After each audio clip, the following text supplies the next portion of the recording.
लूका 13 उसकी 1 से 5 आयत को अब मैं पढ़ूंगा।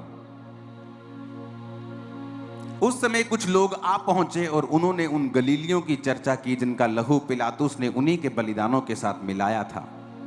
ये सुनकर उसने उनसे उत्तर में ये कहा, क्या तुम समझते हो कि ये गलीली सब गलीलियों से अधिक पापी थे कि उन पर ऐसी विपत्ति पड़ी? मैं तुमसे कहता हूं कि नहीं, यदि तुम भी मन ना फिराओगे तो इसी रीति से नष्ट होंगे। या क्या तुम समझते हो कि वो 18 जन जिन पर शीलों का गुम्मट गिरा वो दबकर मर गए, यरूशलेम के और सब रहने वालों से अधिक अपराधी थे? मैं तुमसे कहता हूं, यीशु ने कहा, नहीं, मैं तुमसे ये कहता हूं कि यदि तुम भी मन ना फिराओगे तो इसी रीति से नष्ट होंगे। बाइबल में लिखा है कि जीसस अपने लोगों से बात कर रहे हैं और यीशु ने कहा जिन पर 18 जन जिन पर शीलों का गुम्मट गिर गया था, और वो एक बिल्डिंग टाइप एक चीज आप समझ लो, उस मटेरियल गिरने से वो मर गए थे। क्या वो दूसरे जो यरूशलेम में लोग रहते थे, क्या वो उनसे ज्यादा पापी थे कि उन पे ये मुसीबत आई? जीसस ने कहा नहीं, वो ज्यादा पापी नहीं थे, परंतु उन्होंने मन नहीं फिराया था। कई बार हो सकता है आपका अविश्वासी मित्र एक बड़े पाप में हो और आप उसकी जिंदगी को देखते हो कि ये भी तो बहन है, ये भी तो चुगली करती है। खुद विस्लिंग को सुनो। यहां आकर अंदर जो एसी में बैठे ने बाहर निकालो दो जनों को, ओके? यहां खड़े हुआ करो साइड पे और देखो कहां क्या हो रहा है। और जीसस ने पूछा क्या वो ज्यादा पापी थे? कहते प्रभु पता नहीं। कहते जीसस कहते नहीं, वो ज्यादा पापी नहीं थे। हमें लगता है ये भी औरत तो चुगली कर रही है, ये मेरी ग्वांडन भी तो चोरी करती है बिजली की, ये भी तो कुंडी डालते ही हैं, ये मेरा साथी है, ये भी तो पेट्रोल चोरी करता है, ये भी तो गलत तरीके से बॉस से पैसे लेता है, इसको तो कुछ नहीं होता। लेकिन जीसस ने कहा ऐसा नहीं है। जिन पर शीलों का गुम्मट गिरा वो ज्यादा पापी नहीं थे, बल्कि उन्होंने मन नहीं फिराया था। यानी वो वचन को जानते थे और वचन जानते हुए भी उन्होंने मन नहीं फिराया था। हो सकता है यरूशलेम में रहने वाले लोग उनसे भी ज्यादा पापी हों, लेकिन मौत किन पे आई? जिनको वचन मालूम था और उन्होंने मन नहीं फिराया था। आप बाइबल को पढ़ के देखो, बिगेस्ट मिरेकल लोगों की लाइफ में तब शुरू हुए हैं जब उन्होंने मन फिराया है। जीसस का पहला प्रचार था मन फिराओ। यूहन्ना बपतिस्मादाता क्या बोलता था? मन फिराओ। मन फिराने का मतलब है नए तरीके से सोचो, अपनी सोच को बदल लो। वो व्यभिचार जो तुम्हें आम चीज लगती थी जब तुम अविश्वासी थे, अब वो आम चीज नहीं है, वो एक बड़ा गुनाह है तुम्हारे लिए। लोग करेंगे तो शायद अब उन्हें सजा मिले ना मिले, बाद में मिले, लेकिन अगर तुम करोगे तो परमेश्वर ने कहा तुम्हारी सजा दूसरों से ज्यादा होगी। खुद परमेश्वर का आत्मा कह रहा है कि पिलातुस ने जिन गलीलियों को मरवा दिया, क्या वो दूसरे गलीलियों से ज्यादा पापी थे इसलिए उन पे मुसीबत आई और बाकियों पे नहीं आई? परमेश्वर कहता नहीं, अगर तुम भी मन नहीं फिराओगे तो इसी रीति से, यानी कि इसी रीति से कहने का मतलब है कि दूसरे लोग जो तुम्हें जानते होंगे तुमसे भी ज्यादा पापी हो सकते हैं, लेकिन तुम जो वचन को जानते हो तुम्हारी सजा दूसरों से ज्यादा होगी। क्या तुम्हारी बरकत दूसरों से ज्यादा नहीं है? क्या तुम्हारी आशा दूसरों से ज्यादा नहीं है? अन्य जातियों को कोई आशा नहीं। आज युद्ध भी हो जाए तो तुम्हें पता है कि तुम्हारा परमेश्वर तुम्हें बचा लेगा। क्या तुम्हें ज्यादा आशा नहीं है? क्या तुम्हारी सुरक्षा ज्यादा नहीं है? क्या तुम्हारी ब्लेसिंग ज्यादा नहीं है? दूसरे को कोई बीमारी होगी उसे पता है मैं गया, क्रिश्चियन को होती उसे पता है कि मैं प्रार्थना कर सकता हूं और चंगा हो सकता हूं। क्या तुम्हारी पोजीशन ऊंची नहीं है? अगर तुम्हारी पोजीशन ऊंची है, तुम्हारी आशीष ज्यादा है, तुम्हारी आशा ज्यादा है, तुम्हारी बरकत ज्यादा है, तो तुम्हारी सजा भी ज्यादा है। जो तो साइकिल पे खड़ा है उसे क्या चोट लगेगी, गिर जाएगा। लेकिन जो 200 की स्पीड से गाड़ी में जा रहा है, अगर वो एक्सीडेंट होता है तो उसकी चोट भी ज्यादा है। तो परमेश्वर ने कहा तुम अगर मन नहीं फिराओगे तो इसी रीति से नष्ट होगे कि दूसरे लोग जो तुमसे ज्यादा अपराधी हैं, हो सकता है उनको वचन ना मालूम हो, लेकिन तुम जो वचन के जानकार हो, अगर तुम वही गुनाह और पाप करोगे तो तुम भी उसी रीति से नष्ट होगे कि हो सकता है तुम्हारा पाप कम हो लेकिन तुम्हारी सजा उन लोगों से ज्यादा होगी। क्या कहा परमेश्वर ने? तुम अंगूरों की वेल हो। उसने ये नहीं कहा तुम सेब का पेड़ हो, तुम अंजीर का पेड़ हो। सेब का पेड़ अगर सूख गया तो उसका फर्नीचर बना देंगे, बैट बना देंगे, फर्नीचर कर देंगे, दरवाजे बना देंगे, कुछ भी कर लेंगे। लेकिन अगर अंगूरों की बेल सूख गई तो उसकी कोई चीज नहीं बन सकती। वो सिर्फ सूखेगी तो वो बालन के काम आएगी, जलाने के काम आएगी, और उसके बाद राख बन जाएगी और राख को फेंक दिया जाएगा और लोगों के पैरों के नीचे वो आएगी। तो परमेश्वर ने तुम्हें कहा कि तुम अंगूरों की बेल हो। अगर तो तुम फल लाओगे, अगर तो तुम मेरे वचन में बने रहोगे तो बहुत सा फल लाओगे, और अंगूर बनाया जाएगा, तुम्हारा शरबत बनाया जाएगा, वो लोगों के मुंह में लगेगा, मालिक के मुंह पे लगाया जाएगा, तुम इज्जत पाओगे, तुम प्याले में होंगे। लेकिन अगर उल्टा, अगर तुम सूख जाओगे तो तुम्हारा कुछ भी नहीं बनेगा, तुम सीधा जलाने के काम आओगे। या तो टॉप पे रहोगे या बिल्कुल बॉटम पे रहोगे, या स्वर्ग में रहोगे या नरक में रहोगे, या हाईएस्ट रहोगे या लोएस्ट रहोगे, या शैतान के रहोगे या परमेश्वर के रहोगे। बीच का कोई स्थान क्रिश्चियन लोगों के लिए नहीं है। या तो खुदा के हो पूरे या शैतान के हो पूरे। अब तुम फैसला कर लो तुम किसके होना चाहते हो। खुदा के होना चाहते हो, बीच का कोई स्थान नहीं है क्रिश्चियन लोगों के लिए। परमेश्वर ने कहा तुम पृथ्वी का नमक हो। उसने ये नहीं कहा तुम पृथ्वी का दूध हो। अगर दूध खराब हो गया तो पनीर बना लेंगे। परमेश्वर कहता तुम पृथ्वी का नमक हो। अगर नमक खराब हो जाए तो फिर वो किसी वस्तु से नमकीन नहीं किया जा सकता, इसलिए कि फिर वो नमक को उठाकर फेंक दिया जाता है और वह मनुष्यों के पांव के नीचे रौंदा जाता है। उसने ये नहीं कहा तुम पृथ्वी के दूध हो।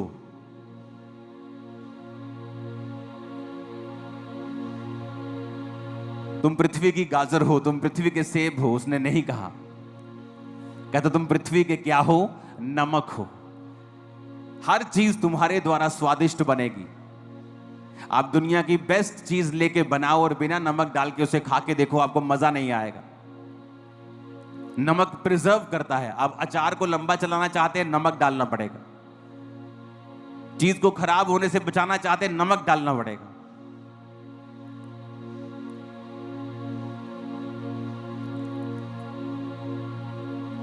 तो परमेश्वर ने कहा तुम पृथ्वी के नमक हो। या तो तुम सीधा बेस्ट काम करोगे कि स्वाद लेके आओगे, या फिर सीधा जमीन पे गिरा दिए जाओगे। इसलिए आप देखोगे जो क्रिश्चियंस लोग हैं और प्रभु के वचन पे नहीं चलते, अगर आप उनके घरों में जाकर देखेंगे उनकी हालत अविश्वासियों से बदतर होती है। क्या वो सवाल नहीं करना चाहिए उनको कि प्रभु तेरे वचन में लिखा कि तूने कहा तू हमें सिर बनाएगा, पूंछ नहीं। तू हमें अन्य जातियों से श्रेष्ठ करेगा, यही तो तेरी बुलाहट है। क्या कहा परमेश्वर ने इस्राएलियों को कि मैं तुझे इसलिए चुनता हूं कि तू, अब मैं तुम्हें चुनकर तुम्हारे आसपास की जातियों से तुम्हें श्रेष्ठ करूंगा, ताकि मेरे नाम की महिमा हो कि ये जाति इसलिए श्रेष्ठ है क्योंकि इनका परमेश्वर यहोवा है, इनका परमेश्वर यीशु मसीह है। लेकिन प्रभु ने कहा कि तुम पृथ्वी के नमक हो। लेकिन अगर नमक का स्वाद बिगड़ गया तो वो पैरों के नीचे रौंदा जाएगा, उसको नमकीन नहीं बनाया जा सकता। अगर नमक में रेत मिल गई, अगर नमक में मिट्टी मिल गई, खराब हो गया, उसको अलग अलग नहीं किया जा सकता, वो साफ नहीं किया जा सकता, वो काम में नहीं लाया जा सकता। फिर वो सिर्फ जमीन पर फेंक दिया जाएगा और मनुष्य को पांव के नीचे वो आएगा। दो तरह के क्रिश्चियंस हैं, एक जो परमेश्वर को मानते हैं और परमेश्वर ने ऊंचा करता जा रहा है, ब्लेस करता जा रहा है, आगे बढ़ाता जा रहा है, और दूसरे जो परमेश्वर के वचन से हट के उल्टे काम करते हैं, फिर परमेश्वर उन्हें डाउन करता है। इसलिए आप कई क्रिश्चियन घरों में अगर आप चले जाएंगे, उनकी जो हालत है वो अविश्वासी लोगों से भी बुरी है। क्यों? क्योंकि वचन जब आप त्याग देंगे, आप जीवित चर्च का हिस्सा नहीं हैं, आप किसी सेवकाई का हिस्सा नहीं हैं, आप किसी बोने का हिस्सा नहीं हैं, आप प्रार्थना का हिस्सा नहीं हैं, आप चर्च नहीं जाते, आप किसी भी तरह के परमेश्वर के कामों में कोई हिस्सा नहीं डालते, आप मरे हुए क्रिश्चियन हैं, आप बिगड़ा हुआ नमक हैं, आप सूखी हुई बेल है, दाख की अंगूरों की सूखी हुई बेल हैं। आपका अंत जलाया जाना है और आपका अंत पांव के नीचे आना है। आपकी हालत दूसरे लोगों से भी बुरी होगी, बाइबल ऐसा कहती है। क्योंकि बाइबल यह भी कहती है, अगर तू मेरी सेवा करेगा, मेरे साथ चलेगा, वफादार रहेगा, मैं तुझे अन्य जातियों से श्रेष्ठ करूंगा। समय तो दो परमेश्वर को ऐसा काम करने का, समय तो दो उसे 10, 15, 20 साल अपनी जिंदगी के देकर देखो, उसको पूरी तरह से वचन पे चल के देखो, फिर परमेश्वर किस तरह से रास्ते निकालता है, वो किस तरह से डिवाइन हेल्पर्स की आपकी लाइफ में एंट्री करता है, किस तरह से आपके माइंड को चेंज करता है, आपकी सिचुएशंस को चेंज करता है, आपके फाइनेंस को चेंज करता है, आपकी जिंदगी में ऐसी घटनाएं करता है जो आपने प्लान नहीं की, लेकिन परमेश्वर का आत्मा आपको आगे लेके जाएगा। और ये भविष्यवाणी है कि आज से वो आपको आगे ही लेके जाएगा और बरकत देगा। आपको भरोसा रखना है। अपने पड़ोसी को जोर से बोलो, भरोसा रखना है। जोर से कहो पड़ोसी से, बोलो खुदा पे भरोसा रखना है। काली नहीं पानी। पंजाबी जो बोलो पड़ोसी नु, बोलो काली नहीं पानी। आमीन। उसने कहा, या तो मैं तुमको मुंह में लगाऊंगा अंगूरों के रस के रूप में, या फिर सीधा जलाऊंगा। तुम्हारा फर्नीचर नहीं बनेगा। इसलिए रिस्की बिजनेस में हो आप, और फेल होने का कोई चांस नहीं अगर आप ना चाहें तो। आपका पाप आपको फेल कर सकता है, आपकी अनाज्ञाकारिता आपको फेल कर सकती है।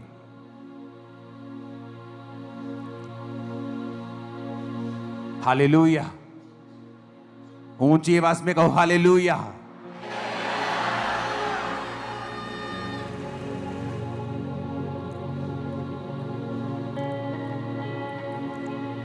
तो आपको यह बात बड़े ध्यान से समझनी है कि क्यों परमेश्वर ने मुझे पृथ्वी का नमक कहा है, क्यों मेरे परमेश्वर ने मुझे अंगूरों की बेल कहा है। उसने कुछ किसी कारण कहा है।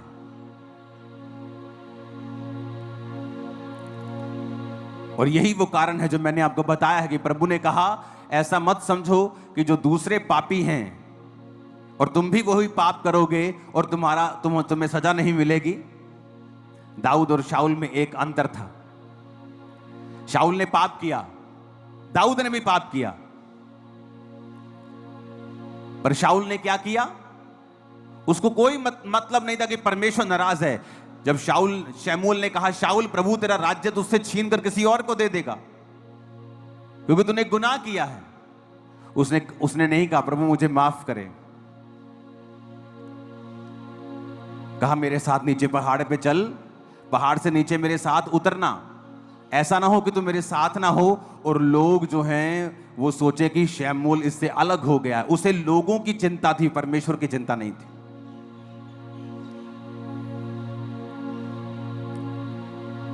उसे परमेश्वर की चिंता होनी चाहिए थी। दाऊद दूसरी तरफ जब पाप करता है और जब नातान नबी उसके पास आता है तो नातान नबी कहता है कि तूने गुनाह किया। दाऊद कहता परमेश्वर मुझे माफ करे। नातान कहता प्रभु ने तुझे माफ कर दिया। हालांकि दाऊद को उसकी सजा मिली, प्रभु ने उसे सजा दी, प्रभु ने उसे राजा की गद्दी से नहीं हटाया, लेकिन हां उसे बहुत ह्यूमिलेशन का, उसे बेइज्जती का सामना करना पड़ा और उसके घर में विद्रोह हुआ। जैसा उसने तलवार से दूसरे को मरवाया था, यानी जो कुछ उसने बोया था वैसा उसको काटने को मिला। हाथों को उठा के ऊंची आवाज में हालेलुया बोलो।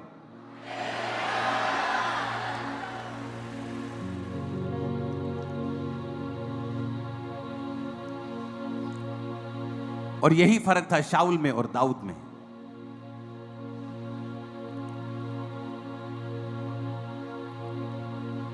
आप कोई गलती करता है, आप सदूकी और फरीसी बन जाते हैं। तो वचन कहता है जब एक औरत को जो व्यभिचार में पकड़ी गई थी, कहां लिखा था व्यभिचार नहीं करना? पुराने नियम में, यानी वो खुदा का वचन था। खुदा के वचन के आश्रय से लोग आपको मारना चाहते हैं आज।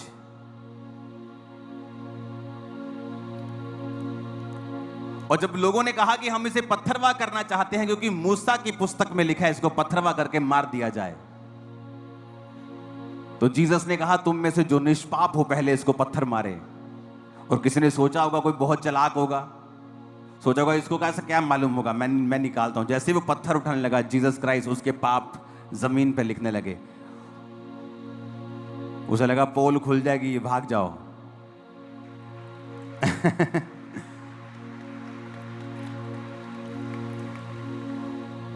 बहुत बार लोग आपको बोलते हैं कि फलाने बंदे ने पाप किया जी, आपने उसको क्या पनिशमेंट दी? दो तरह के पाप होते हैं। एक है कि चर्च में कोई व्यक्ति है जिसने पाप किया, आपने उसको बुलाया और कहा तू व्यभिचार कर रहा है, इसलिए तू इस पोजीशन पे बना नहीं रह सकता। वो कहता है हाँ मैं उस लड़की को नहीं छोड़ सकता, ठीक है, तुझे सस्पेंड किया जाता है। क्योंकि लोग बड़े मैसेज करते हैं, उसने ऐसा कर दिया, उसने ऐसा कर दिया। बुलाया मैंने लोगों को, मैंने कहा तुमने ये गुनाह किया है, ये पाप है, चाहे व्यभिचार हो, चाहे किसी और के आगे झुकना हो, ये गुनाह है, तुमने किया है। जब अगले की आंख में पहले से ही 10,000 आंसू हैं, तो परमेश्वर कहता अगर तेरा भाई माफी मांगता है तो उसे क्या कर, माफ कर।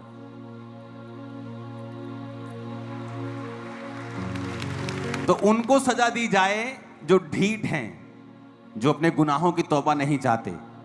मैंने तो आज तक नहीं देखा कि किसी की आंखों में पश्चाताप के आंसू हों और परमेश्वर ने उसे सजा दी हो। लेकिन जो सदूकी और फरीसी हैं वो सजा देना चाहते हैं, कहते प्रभु इसको मार दिया जाए क्योंकि इसने पाप किया। तेरे पिता के वचन में लिखा है कि मूसा की पुस्तक में इसको मार दिया जाए। आज दुनिया में मसीह का काम करने वाले लोग बहुत कम हैं जो जेन्युइनली परमेश्वर का काम करते हैं, बहुत कम हैं। फेसबुक विद्वान आपको बहुत मिलेंगे जो सारा दिन कुछ नहीं करते, सिर्फ फेसबुक पे लिखते हैं और क्रिश्चियनिटी के लिए एक डक्का नहीं हिलाते, काम एक सोटी तक नहीं पकड़ते, डरते हैं हर चीज से, धरती पे कोई रूह नहीं बचाते, कोई काम नहीं करते। कहते ना वही गिरेगा जो घोड़ों पे दौड़ता है, जो घुटनों के बल है वो क्या गिरेगा। तो जब आप काम करेंगे आप गलती करेंगे, जब आप गलती करेंगे अगर आप माफी मांगेंगे परमेश्वर आपको माफ भी करेगा, क्योंकि परमेश्वर उनको सजा नहीं देता जिसकी आंखों में 10,000 पश्चाताप के आंसू हों और जो ये कह रहा हो कि मेरी लाइफ की ये लास्ट गलती है, नेक्स्ट टाइम ऐसा कभी नहीं होगा।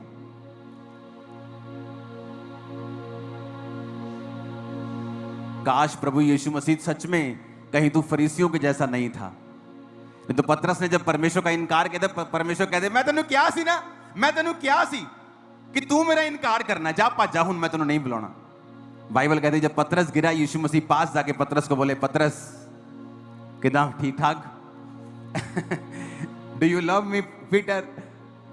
हाँ प्रभु मैं तुझसे प्यार करता हूं। दूसरी बार, क्या तुम मुझसे प्यार करता है? हाँ प्रभु मैं तुझसे। तीसरी बार पतरस शक में चला गया, प्रभु तुम मुझसे बार बार क्यों पूछ रहे हो? परमेश्वर ने कहा तूने 3 बार मेरा इनकार किया था, अब 3 बार मेरा इकरार भी करके मैं तुझसे प्यार करता हूं। हालेलुया।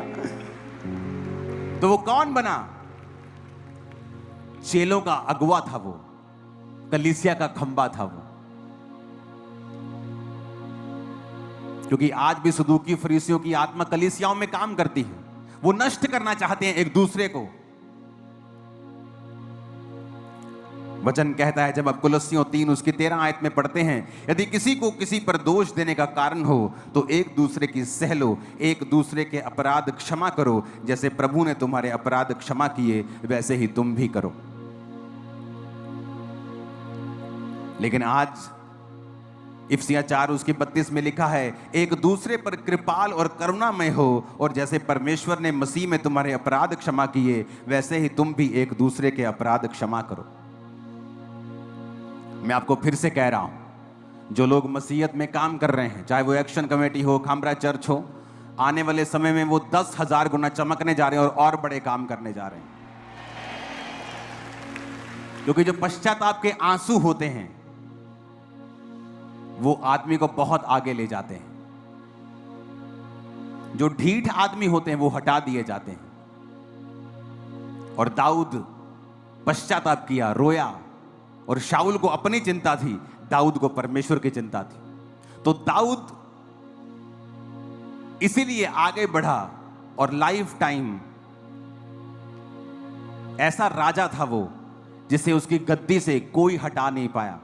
बूढ़ा होकर अपनी उम्र को भोग कर वो परमेश्वर में सोया और उसका बेटा उसके स्थान पर राजा बना।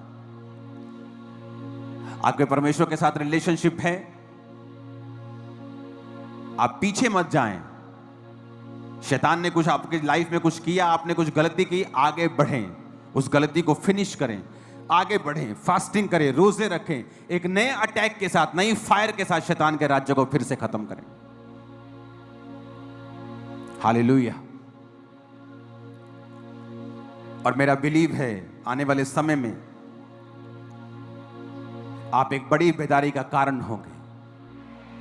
एक बहुत बड़ी बेदारी, बहुत बड़ी बेदारी, बहुत बड़ी बेदारी। आप खुद हैरान होंगे कि किस तरह से नदियों की तरह लोग परमेश्वर में आ रहे हैं।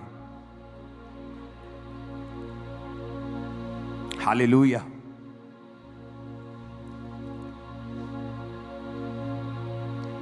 तो अपने पड़ोसी से कहें, माफ कर, क्योंकि तू भी जीसस से माफ किया गया है। अगर जीसस तेरे भी गुनाहों को माफ ना करते तो तू यहां ना होता। जीसस के जैसा हृदय रख और माफ कर। आमीन बोलो ऊंचा, जितना कि शैतान के कानों में खड़क जाए। Hallelujah, hallelujah.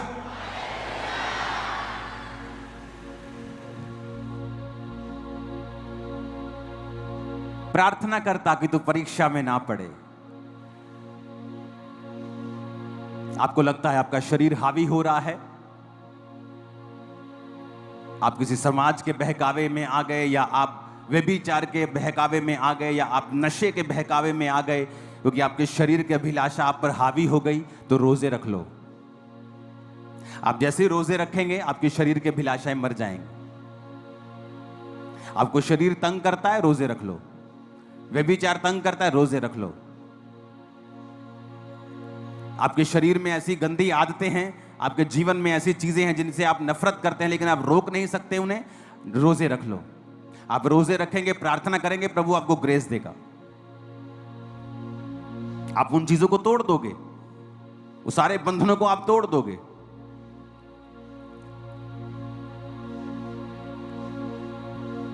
हालेलुया।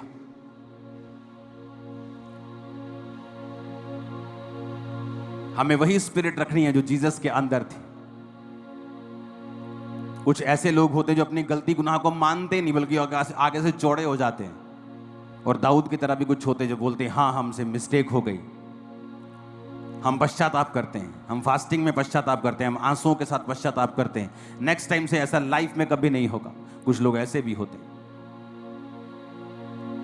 तो ऐसी कैटेगरी में हो जो हर वक्त परमेश्वर के साथ रहना चाहता है, जो काम करना चाहता है। और जीसस का काम है रिस्टोर करना, नाश करना नहीं। वो आपको रिस्टोर करेगा, आपके परिवारों समेत फिर से बनाएगा। आपको जो टूटा हुआ है फिर से बनेगा। यीशु मसीह का आत्मा कह रहा है डिलीवरेंस मीटिंग है, आपका परिवार जोड़ा जाएगा, फिर से टूटा हुआ परिवार फिर से जुड़ेगा, फिर से जुड़ेगा। टूटा हुआ परिवार जो आपका टूट चुका है फिर से वो जुड़ना शुरू होगा। जो फाइनेंस बिजनेस गिर चुका है वो फिर से बढ़ना शुरू होगा यीशु मसीह के नाम। आपकी नौकरी के ऊपर आप बरकत को पाएंगे और फेवर को पाएंगे यीशु मसीह के नाम। सारी अंधकार की शक्तियां श्रापित हो जाएंगी आपकी लाइफ में। मैं भविष्यवाणी करता हूं आज से उनका कोई असर आपकी लाइफ पे नहीं होगा। आमीन। ऊंचाई आशीष आपकी है चर्च। हालेलुया। खड़काओ जोर से हालेलुया। शैतान का राज्य ऐसे हिलने वाला नहीं है, उसको खड़काना पड़ेगा। हालेलुया। उसको हिलाना पड़ेगा, उसको झिझोड़ना पड़ेगा शैतान के राज्य को। आत्मा में मजबूत रहें, प्रार्थना में तैयार रहें। आने वाले समय में जहां भी आपको खड़े होना पड़ता है परमेश्वर के लिए, चर्च के लिए, लोगों के लिए, क्रिश्चियनिटी के लिए, बिना मैसेज जाए स्पेशल कि मुझे मैसेज आएगा मैं तब खड़ा होऊंगा, खड़े हो जाना खुदाबंद के लिए।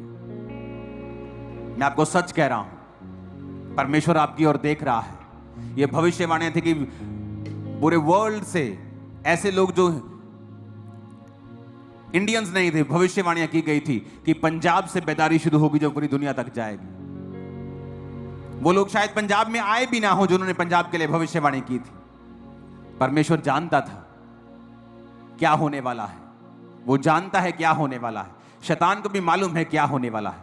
आओ मिलकर प्रार्थना में रहेंगे, फास्टिंग में रहेंगे, उसके राज्य के लिए काम करते रहेंगे, और मेरा पिता, मेरा परमेश्वर जब आपको उसके राज्य के लिए वफादारी के साथ काम करता हुआ देखेगा, वो आपको सुरक्षित रखकर, आपको आशीषित कर कर ऊंचा लेके जाएगा। और हर वो आंख जो आपको शर्मिंदा देखना चाहती है खुद शर्मिंदा होगी यीशु मसीह के नाम में। मैंने कहा हर वो आंख जो आपको नीचा देखना चाहती है खुद नीचे होगी, तो आपकी आंख नीचे नहीं होगी। लोग इंतजार कर रहे हैं कब आप गिरें और वो आपका फायदा उठाएं। मैं यीशु मसीह के नाम में भविष्यवाणी करता हूं, ये घमंड नहीं, वो लाइफ टाइम वेट करते हुए मर जाएंगे लेकिन आपको गिरता हुआ कभी ना देखेंगे। आमीन। मेरे को ऊंचा चाहिए और साथ चाहिए यीशु मसीह के नाम में।